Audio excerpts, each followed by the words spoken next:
మీ ఎలాంటి వ్యాపార ప్రకటనలకైనా వెంటనే మా ఛానల్ సంప్రదించండి. ప్రస్తుతం మనతో పాటు ప్రముఖ ఆధ్యాత్మికవేత్త ఆస్ట్రాలజర్ బ్రహ్మశ్రీ సుభాష్ శర్మ గారు మనతో ఉన్నారు. గురువుగారితో మాట్లాడేద్దాం. నమస్కారం గురుగారు. శ్రీమాత్రే నమండి. గురుగారు, డిసెంబర్ మాసం 2025 సంవత్సరం చివరకు వస్తాము. టైం కూడా మనకు చాలా త్వరగా అయిపోతుంది. వృశ్చిక రాశి వారి పరిస్థితి ఏంటి? సంవత్సరం చివరిలో మరి ఏమన్నా స్వీట్ మెమరీస్తో ఏమన్నా ఎండింగ్ ఉంటుందా, లేదంటే ఇబ్బందికర పరిస్థితులే ఎదురవబోతున్నాయా? ఓవరాల్గా ఏం చెప్తారు వీళ్ళ గురించి? తప్పకుండా తెలియజేస్తాను. ముందుగా ప్రేక్షకులందరికీ శ్రీమాత్రే నమః, శ్రీ గురుభ్యో నమః. ముఖ్యంగా వృశ్చిక రాశి వారికి జన్మస్థానంలో సూర్యుడు ఏర్పడినాడు. అలాగే సూర్యుడితో పాటు కుజుడు, శుక్రుడు కూడా ఈ యొక్క వృశ్చిక రాశి వారి యొక్క జాతకంలో రావడం జరిగింది. కాబట్టి వృశ్చిక రాశి వారికి జన్మస్థానంలో రవి ఉండడం కారణం చేత వీళ్ళకి ఏమిటి అనంటే కనుక కొన్ని రకాలైనటువంటి ఇబ్బందులు ఏర్పడేటటువంటి స్థితిలో ఉంటూ ఉంటాయి. వృశ్చిక రాశి వారికి ఈ మాసము కాస్త బ్యాడ్ పొజిషను, అంటే దురదృష్టమైనటువంటి వ్యవహారాలు ఎక్కువగా నడుస్తాయి. కాబట్టి చాలా జాగ్రత్తగా ఉండేటటువంటి వ్యవహార శైలి వాళ్ళు చేసుకోవాల్సి ఉంటుంది. ఎందుకు బ్యాడ్ పొజిషన్ అన్నానంటే, మనకు ప్రతి నెల మనం రాశి ఫలాలు చెప్పుకుంటూ వస్తున్నాము.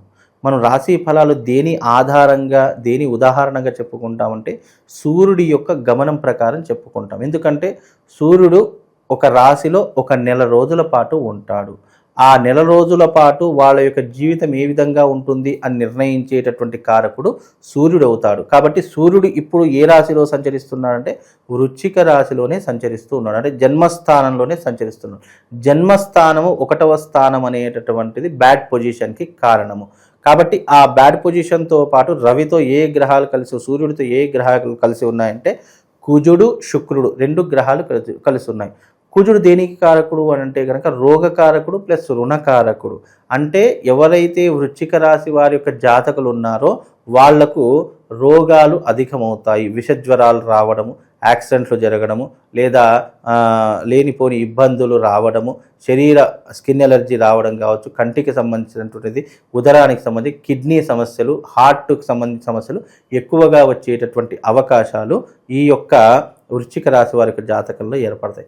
శుక్రుడు కూడా రవితో, సూర్యుడితో కలిసి ఉన్నాడు. కాబట్టి జన్మస్థానంలోనే శుక్రుడు దేనికి కారకుడు? కళత్రకారకుడు అని శాస్త్రం చెప్పింది. కళత్రము అంటే అర్థం ఏంటి అని అంటే కనుక వైవాహిక జీవితానికి, భార్యాభర్తల మధ్య కలిసి ఉండడానికి, అలాగే వివాహం కావడానికి, ఇవన్నిటికీ కూడా కారకుడు శుక్రుడు అవుతాడు. కాబట్టి శుక్రుడు రవితో కలిసి ఉన్నటువంటి కారణం చేత హస్తంగతుడై ఉన్నాడు. హస్తంగతము అంటే ఏంటి అంటే సూర్యుడితో ఏ గ్రహాలు కలిసి ఉంటే ఆ యొక్క గ్రహాలు వాటి యొక్క ప్రభావాలను మనిషికి ఇవ్వదు. కాబట్టి భార్యతో ఇబ్బందులు ఏర్పడుతూ ఉంటాయి, కుటుంబంలో చీలికలు ఏర్పడుతూ ఉంటాయి.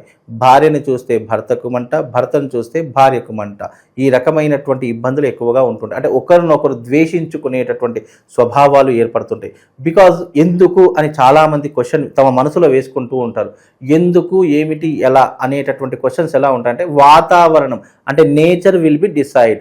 కాలము, సమయము, సందర్భము ఈ 3 కూడా మీ జీవితాన్ని ఎలా మారుస్తాయి అనేటటువంటిది నేచర్కే అంటే కాలానికే వదిలేస్తూ ఉంటాం. అంటే ఇలాంటివి జరిగేటటువంటి సూచనలు ఉన్నాయని మాత్రమే జ్యోతిష్యుడు చెప్పగలుగుతారు తప్ప అది ఏ రకమైనటువంటి విధానంతో పోంచి ఉంటుంది అనేటటువంటిది ఎవ్వరూ కూడా చెప్పలేరు.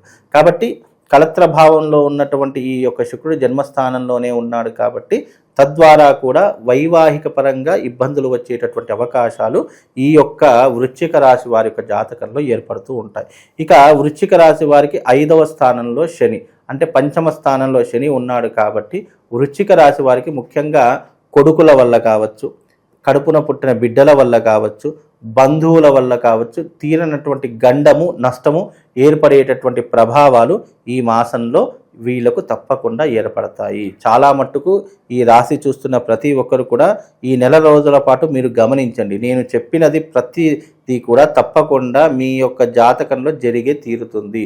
ఎందుకు అనంటే గనక 5వ స్థానంలో సంచారం, శని సంచారము వలన ముఖ్యంగా ఏమవుతుంది అంటే పుత్రుల వల్ల కావచ్చు, రక్త సంబంధీకుల వల్ల కావచ్చు, లేదా కడుపున పెట్టినటువంటి బిడ్డల వల్ల కావచ్చు, ఏదో రకమైనటువంటి ఇబ్బందులు తప్పకుండా ఆయా జాతకులకు, ఎవరు వృశ్చిక రాశి వారి యొక్క జాతకులకు తప్పకుండా కలుగుతాయి. లేదా మాకు పెళ్ళే కాలేదండి, మాకు కొడుకులే లేరు, మాకు సంతానం లేదు అని అనుకునేటటువంటి వాళ్ళకు కూడా ఒక సమాధానం చెప్తారు. ఎవరికైతే వివాహమై పుత్రులు పుత్రికలు ఉన్నారో వాళ్ళు ఆఫ్టర్ 15 సంవత్సరాలు దాటి ఉన్నారో అలాంటి వారికి పుత్రుల వల్ల కావచ్చు, పుత్రికల వల్ల, అబ్బాయిల వల్ల కావచ్చు, అమ్మాయిల వల్ల కావచ్చు ఇబ్బందులు ఏర్పడతాయి. అసలు వివాహమే కాదు, సంతానమే లేదు అనుకునేటటువంటి వారికి రక్త సంబంధీకులు అంటే అన్నయ్యలు కావచ్చు, అక్కయ్యలు కావచ్చు, చెల్లెళ్ళు కావచ్చు, లేదా తల్లిదండ్రులు కావచ్చు, లేదా పెదనాన్నలు పెద్దమ్మలు, లేదా ఆ వరుస అయ్యేటటువంటి వాళ్ళు, అన్నదమ్ముల వరుస అయ్యేటటువంటి వాళ్ళు, లేదా వాళ్ళ కొడుకులు బిడ్డలు ఉన్నారు, కూతురు వరుస కొడుకు వరుస అయినటువంటి వారు ఉన్నారు. అలాంటి వారి వల్ల ఇబ్బందులు జరిగేటటువంటి అవకాశాలు ఈ యొక్క వృశ్చిక రాశి వారి యొక్క జాతకంలో ఏర్పడతాయండి. గురుగారు, అలాగే ఈ విలాసవంతమైన జీవితం గడపాలనే కోరికతో ఈ బెట్టింగ్లు కావచ్చు, చెడు వ్యసనాలు ఇవి కూడా అట్రాక్షన్స్ ఉంటాయంటారు? 100% ఉంటాయండి. ఈ మాసంలో వృశ్చిక రాశి వారు చెడు దారిన వెళ్ళేటటువంటి స్వభావం ఏర్పడుతుంది. బెట్టింగ్లు కావచ్చు, పోలీస్ స్టేషన్ వ్యవహారాదులు కావచ్చు, కోర్టు సమస్యలు కావచ్చు, లేదా అమ్మాయిల విషయంలో కావచ్చు, మత్తు అంటే జూదము, వ్యసనము, ఈ బానిసత్వము అనేటటువంటి విషయాల్లో కావచ్చు, ఇలాంటి విషయాల్లో ఎక్కువగా ఇరుక్కునేటటువంటి అవకాశాలు కూడా వీళ్ళ జీవితంలో ఏర్పడతాయి. ముఖ్యంగా అమ్మాయి వ్యామోహంలో పడిపోయి జీవితాన్ని కోల్పోయేటటువంటి లక్షణాలు కూడా వీళ్ళ జీవితంలో ఏర్పడతాయండి. చాలా వరకు ఇబ్బందికర పరిస్థితులు ఉన్నాయి జీవితంలో. మనకు ఎప్పుడన్నా ఇబ్బంది కలిగినప్పుడు దైవనామస్మరణ, ఏదన్నా మంచి శక్తివంతమైన ఆలయాలకు వెళ్ళి వస్తూ ఉంటాం మనం. అక్కడికి వెళ్తే ఆరా కావచ్చు, ఎనర్జీ హీల్ చేస్తారు చాలా మంది ఉండండి. మరి రెమెడీస్ ఏం చెప్తారు వీళ్ళకి? ముఖ్యంగా ఈ వృశ్చిక రాశి వారు ఎవరైతే ఉన్నారో మీకు జీవితంలో ఒక పాజిటివ్ ఆరా కావాలనుకున్నా, మీ జీవితంలో ఉన్నటువంటి చెడు ఆలోచనలు కావచ్చు, దుష్ట శక్తుల యొక్క ప్రభావం కావచ్చు, మీ మైండ్లో ఉన్నటువంటి దుష్టమైనటువంటి ఆలోచనలు కావచ్చు, ఇవన్నీ కూడా పటాపంచలైపోయి తొందరగా అనుకున్నటువంటి పనులు నెరవేరాలి, మాకు జీవితంలో సన్మార్గం కావాలి, మేము చెప్పినట్టు వినేలా మా జీవితం ఉండాలి అనేటటువంటి అవకాశం ఎవరికైనా కావాలి అనుకుంటే కామాఖ్య అమ్మవారి యొక్క క్షేత్రానికి వెళ్ళి రావాల్సి ఉంటుంది. ఆ క్షేత్రానికి వెళ్ళి అక్కడ పూజాది క్రతువులు గనక చేసినట్టయితే తప్పకుండా వాళ్ళ జీవితంలో ఉన్నటువంటి నెగిటివ్ ఆరా పూర్తిగా వెళ్ళిపోయి పాజిటివ్ ఆరా రావడంతో పాటు కుటుంబ సమస్యలు దూరమవుతూ ఉంటాయి, ఆర్థిక పరమైనటువంటి ఇబ్బందులు దూరమవుతూ ఉంటాయి, వ్యాపారపరమైనటువంటివి కావచ్చు, రాజకీయ పరంగా కావచ్చు, సినిమా రంగపరంగా కావచ్చు, ఇలాంటివన్నీ కూడా దూరం కావడానికి ఈ యొక్క మార్గం అనేటటువంటిది ఉపయోగపడుతుంది. కాబట్టి తప్పకుండా కామాఖ్య అమ్మవారి యొక్క క్షేత్రానికి రండి. అది నేను డిసెంబర్ ఎండింగ్లో కానీ లేదా జనవరి ఫస్ట్ వీక్లో కానీ కామాఖ్య యొక్క యాత్రను తీస్తున్నాను. తప్పకుండా కామాఖ్య యాత్రకు వచ్చి అక్కడ పూజలు చేసుకునే ప్రయత్నం చేసుకోండి. అక్కడ కేవలం దశమహావిద్యలతో పాటు మనం పూజ చేసుకోవడానికి, దశమహావిద్యల యొక్క శక్తిపీఠాలు మీరు దర్శించడానికి కూడా అవకాశం ఉన్నటువంటి క్షేత్రము కామాఖ్య అమ్మవారి క్షేత్రం.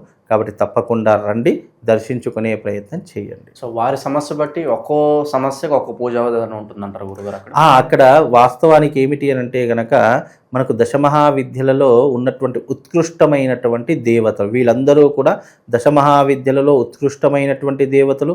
ఇక వీళ్లకు మించినటువంటి యూనివర్సల్ దేవతలు ముల్లోకాలలో ప్రపంచంలో ఎక్కడా కూడా ఉండవు. ఇవి ఫైనల్, ఇది ఫైనల్ డెస్టినేషన్ అంటారు చూసారా. ఇక జీవితంలో చివరకు వెళ్ళిపోయాయి, ఇక అక్కడ తర్వాత ఏమి ఉండదు, మొత్తం శూన్యం ఉంటుంది. అలాంటి ఏదైనా ఒక క్షేత్రం ఉందంటే అది కామాఖ్య అమ్మవారి క్షేత్రము. అక్కడ దశమహావిద్యలో ఉన్నటువంటి క్షేత్రాలు ఉన్నాయి. మీకు 10 రకాలైనటువంటి సమస్యలు ఉన్నా కూడా ఒక్క క్షేత్రం ద్వారా క్లియర్ అయిపోతాయంటే అది కామాఖ్య అమ్మవారి క్షేత్రం. అక్కడికి రండి, తప్పకుండా పూజ చేసుకునే ప్రయత్నం చేయండి. మీ యొక్క జీవితంలో అక్కడ పూజ చేసుకోవడం ద్వారా తప్పకుండా మీరు జీవితంలో ఏం కావాలనుకుంటే అది అవ్వడానికి మీకు అవకాశంగా ఉన్నటువంటి క్షేత్రం అండి. ఓవరాల్గా ఈ రాశివారి పరిస్థితి ఏ విధంగా ఉండబోతుంది, ఎలాంటి జాగ్రత్తలు తీసుకోవాలి, ఈ మాసం విశేషంగా అద్భుతంగా వివరించారు. ధన్యవాదాలు. శ్రీమాత్రే.